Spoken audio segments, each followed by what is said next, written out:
अस्सलाम वालेकुम नाज़रीन, मैं हूँ अरसलान नवाज़ और क्रस्ट न्यूज़ के साथ आपकी खिदमत में एक दफ़ा फिर हाज़िर हुआ हूँ। नाज़रीन, जब ये सैलाब आया तो मैंने एक व्लॉग किया था कि जितने भी ये लोग इकट्ठे कर रहे हैं सैलाब ज़दगान की इमदाद, तो आप जो है कहीं लूटे ना जा रहे हो। तो उसमें मेरे सुनने वालों ने काफ़ी क्रिटिसाइज़ किया मुझे कि नहीं, ऐसा बिल्कुल भी नहीं है। लोग इस कार्य खैर के लिए अगर एफ़र्ट कर रहे हैं तो आप उनको डिस्करेज ना करें। लेकिन इस वक्त मेरे साथ एक शख्सियत मौजूद हैं, वो तकरीबन 15 से 20 दिन सिंध में गुजार के आए हैं सैलाब ज़दगान के दरमियान। तो उनसे जब मेरी बातचीत हुई तो उन्होंने मुझे सारी सूरत हाल बताई और वो किन किन इलाकों में घूम के आए और उनने क्या एक्सपीरियंस किया, मैं उनसे पूछता हूँ। जी, मेरे साथ मौजूद हैं मोहसिन अल मुल्क।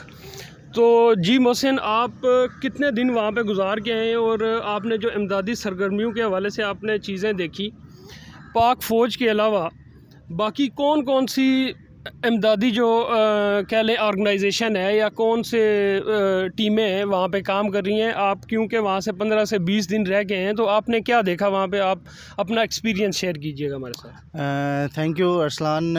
एक अच्छा एक्सपीरियंस रहा, 20 दिन वहाँ पे गुजारे। और उस वक्त हम गए जब पीक पे था या स्टार्टिंग थी फ्लडिंग की। तो ये 4 फेजेस हमने देखे वहाँ पे जो फ्लड आ रहा था। पहले मैं आपको ये बता दूँ, क्लियर कर दूँ। पहले तो पहला फ़ेज़ था जब बारिशें हुई सिंध के अंदर, इंटीरियर सिंध के अंदर, जो अंदरून सिंध का इलाका था, जिसमें नवाबशाह, लाड़काना, सेवन, दादू, ये वो डिस्ट्रिक्ट्स हैं जो कि सबसे ज़्यादा इफ़ेक्ट हुई हैं इस वक्त। और 750 मिलीमीटर बारिश इन इलाकों में हुई है। एक जगह पे नहीं, सिर्फ एक जगह पे नहीं, मतलब ये पार्टिकुलरली इन्हीं डिस्ट्रिक्ट के अंदर मुसलसल बारिशों के बाद ये सैलाब आया। पहला फ़ेज़ गुज़र गया। दूसरा फ़ेज़ था जो बलूचिस्तान में बारिशें हुई, उसका पानी भी, क्योंकि ड्रेनिंग सिस्टम पाकिस्तान का इस तरीके से है कि जो बलूचिस्तान या अफ़गानिस्तान से पानी आ रहा था वो सीधा सिंध के अंदर आ रहा है, या साउथ के कुछ एरियाज़ हैं जैसे राजनपुर या डीजी खान डिस्ट्रिक्ट है। तो सिंध सबसे ज़्यादा इफ़ेक्ट हुआ वो पानी से जो कि अफ़गानिस्तान या बलूचिस्तान से आया। तीसरा फ़ेज़ था दरियाए सिंध का पानी जो पीछे से आ रहा था, उसने आके तबाही की। फिर चौथा जो था वो मंचर झील जब वो बिफर गई तो उसका पानी भी आ गया। तो मतलब है कि हफ़्ते हफ़्ते की डिस्टेंस है, ये 4 हफ़्तों का टाइम लगा लें या 5 हफ़्तों का या महीने में, ये सिंध ने भुगता पानी। और ये बहुत बड़ा, इसको सुपर फ्लड इसीलिए कहा गया। और पाकिस्तान की हिस्ट्री में वहाँ पे भी हमने लोगों से बात की कि उन्होंने, कई बुज़ुर्ग लोग थे, उन्होंने कहा जी हमारी ज़िंदगी में इस तरह का फ़्लड नहीं आया। तो ये बहुत बड़ा फ़्लड था। इस वक्त भी हम जब आए। जी मोहसिन, आपने ये तो सारा बता दिया कि पानी कहाँ से आया और कितनी तबाही मची, लेकिन बेसिकली मेरा सवाल ये है कि वहाँ पे इमदादी टीमें, जैसे यहाँ पे इस्लामाबाद में मैंने इर्द गिर्द काफ़ी सारे वो विज़िट किए, काफ़ी सारी जगह विज़िट की, तो हर अंजुमन ताजरान हो गई और काफ़ी ऐसे मतलब लोगों ने ये टेंट्स लगा के लोग ये सैलाब ज़दगान के लिए ये इमदाद इकट्ठी कर रहे थे। आप मुझे बताएं कि आप वहाँ पे 20 एक दिन रह के आए हैं, आपने कौन कौन सी तंजीमें वहाँ पे देखी हैं? बिल्कुल, आप बिल्कुल ठीक कह रहे हैं। मैं इस्लामाबाद से जब गया तो यहाँ पे भी कैंप हमने देखे पूरे पंजाब के अंदर। मुझे कोई ऐसी एक्टिविटी, सॉरी मैं ये नेगेटिविटी में नहीं जा रहा, लेकिन जो फैक्ट्स हैं वो आपने मुझसे पूछे हैं तो मेरा फ़र्ज़ है कि मैं आपको वही बताऊं जो वहाँ पे एक्चुअल सिचुएशन है। वहाँ पे इस तरह के कैंप्स जो छोटे छोटे लगे हुए हैं हमें कहीं नहीं नज़र आए। हाँ, शायद जैसे अब कुछ पॉलिटिकल पार्टीज़ हैं वो कह रही हैं जी हम दाद भेज रहे हैं, मुझे नज़र नहीं आए हैं। सिर्फ एक मुझे, क्योंकि हमें ये भी एक्सपीरियंस रहा कि हम साथ साथ रिपोर्टिंग भी कर रहे थे और हमारा इदारा है, मैं जिस इदारे से बसता हूँ 24 न्यूज़ या सिटी न्यूज़ नेटवर्क, उन्होंने भी वहाँ पे लोगों को पका पकाया खाना फराहम करना था, जिसमें कार्य खैर में हम भी हिस्सा बने रहे। हम भी जाते थे, हम भी जाके वहाँ पे लोगों को फूड आइटम्स, कपड़े, क्योंकि अब गर्म कपड़ों की बहुत ज़रूरत है लोगों को, तो मुख्तलिफ़ चीज़ें वहाँ पे दे रहे थे।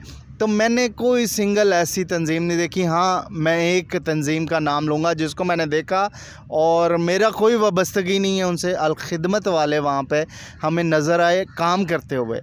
वो टूटी हुई चप्पलों के साथ टूटी हुई गाड़ियों पे लोगों को राशन बांट रहे थे। मैंने एक जगह पे देखा उनको और मैं बड़ा इंस्पायर हुआ कि इस जगह पे तो सिर्फ हम समझ रहे थे कि हम ही जा सकते हैं, क्योंकि वहाँ पे कश्तियों के ज़रिए ही जाया जाता था। तो वहाँ पे वो अपनी गाड़ियों के साथ वहाँ पे पहुँचे हुए थे, पानी के अंदर से किस तरीके से जैसे हम पहुँचे थे।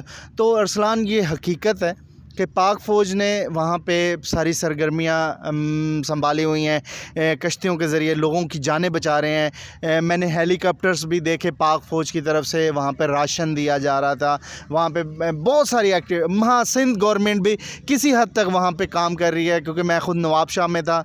वो डिस्ट्रिक्ट जो है वो साबिक़ सदर आसिफ अली ज़रदारी का डिस्ट्रिक्ट है, तो वहाँ पर वो काम होता दिखाई दे रहा था। जो हमारी तरफ से इमदाद थी वो भी सिंध गवर्नमेंट के साथ जो है ना कोऑर्डिनेशन से थी कि भाई उनसे पूछते थे, हम मार्क करते थे, जगह जाते थे। लेकिन कोई ऐसी लोकल तंजीम, कोई एनजीओ मुझे नहीं नज़र आई। मैं ये नहीं कहता कि मुझे नहीं नज़र आई, वो नहीं होंगे, लेकिन मैं 20 दिन रहे, मुसलसल फील्ड में रहे, मुसलसल फील्ड में जाते भी रहे एक एक जगह। मैं अब आपको गिनवा देता हूँ कहाँ कहाँ मैं गया जो मैंने सीन दिया। मैंने मोरो एक ऐसा इलाका है, शायद लोग नहीं जानते होंगे, सेवन मेहर के अंशा जिसे खैरपुर नाथन भी कहा जाता है, उस इलाके में भी हम गए कश्तियों के ज़रिए, क्योंकि वो तहसील ऐसी है कि वहाँ पे 15 से 20 फुट पानी आया हुआ है। मैंने ऐसे बाज़ार देखे जिस तरीके की तहसील होती है, तहसील बड़ा शहर होता है, वहाँ पे बाज़ार भी होते हैं। वहाँ पे मैंने देखा कि बाज़ारों के अंदर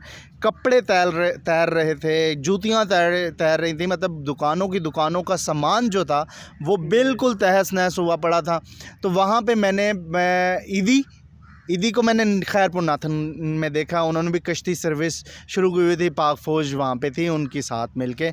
लेकिन जो खाना या सामान डिस्ट्रीब्यूशन थी, या तो मुझे लग रहा था हम कर रहे हैं, लेकिन मुझे सिर्फ जो अलखिदमत थी उसके अलावा और कोई नज़र नहीं आया। यहाँ आके वापसी भी जब मैं आया तो अपनी गाड़ी पे ही आया, साउथ से होता हुआ। तो रास्ते में कैंप बहुत सारी जगहों पे देखे। मैं रहीम यार ख़ान से लेके ऑनवर्ड में ये फैसलाबाद और सरगोदा तक आया, कैंप लगे हुए थे। तो मैं ये देख रहा था कि लोग इतनी इमदाद कर रहे हैं, इतना कुछ दे रहे हैं, तो वो पहुंचाया कैसे जा रहा है। मसला ये नहीं है कि आप इमदाद यहाँ से इकट्ठी कर रहे हैं, असल लॉजिस्टिक जो है वो सबसे अहम चीज़ है कि आप ले तो रहे हैं, आप वहाँ तक पहुँचेंगे कैसे, क्योंकि रास्ते तो बंद हैं। 3 सड़कें हैं सिंध की, आप सक्खर तक पहुंच जाते हैं मोटरवे के ज़रिए, M5 के ज़रिए आप सक्खर पहुंच गए। सक्खर से आगे रानीपुर तक का एरिया है जो कि आपको एक रोड मिलता है, हाईवे, वहां तक आप पहुंच जाते हैं। आगे पहले नंबर पर इंडस हाईवे, वो डूबा हुआ है, वहाँ से आगे रास्ता ही नहीं है, किस तरीके से जाना है किसी को कोई पता नहीं है। दूसरे नंबर पर हाईवे जो नेशनल हाईवे है हमारी, वो डूबी हुई है, जो डबल रोड है। तीसरे नंबर पर मेहरान हाईवे है, वो भी डूबा हुआ है। तो हम तो खुद वहाँ से बड़ी मुश्किल से निकल के वापस आए हैं, क्योंकि हम जब चले गए थे उस वक्त इतना पानी नहीं था, हम इंटर हो गए, बड़ी मुश्किल से हम इंटर हुए।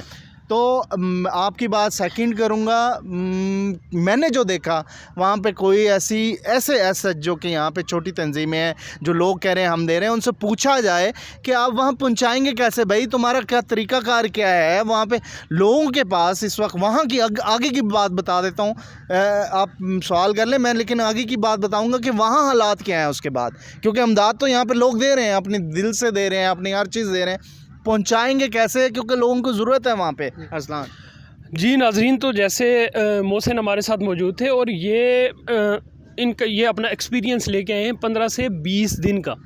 मैं तो चले यहाँ पे बैठ के बात कर रहा था और मुझे इस चीज़ का बखूबी अंदाज़ा था, क्योंकि मैंने सर्वे किया था और मैं इन लोगों से यही चीज़ पूछने की कोशिश कर रहा था कि आप वहाँ तक पहुँचाएँगे कैसे। और मुख्तलिफ़ जो फुटेजेस मैंने देखी, ये तो हमारे भाई वहाँ से होके आए हैं तो इन्होंने अपना एक्सपीरियंस शेयर किया, लेकिन उसके अलावा आप अपना थोड़ा दिमाग भी इस्तेमाल कर सकते हैं। आप ऐसी वेल नोन तंजीमों को दे दें, आप फ़ौज के साथ कोई कोऑर्डिनेशन कर लें, क्योंकि जो लोग सिर्फ वहाँ पे काम कर रहे हैं, आप अपने हलाल के पैसे और अपने दिल से दिए हुए पैसे जो है आप वाकई में मदद करना चाहते हैं, तो आप इस तरह ज़ाया ना करें। आप मेरा पिछला व्लॉग जाके देख सकते हैं, जिसका कैप्शन मैंने दिया था कि क्या आप इस इमदाद के नाम पे लूटे तो नहीं जा रहे। कल तक के लिए अपना ख्याल रखिएगा, एक नए टॉपिक के साथ हाजिर हूँगा।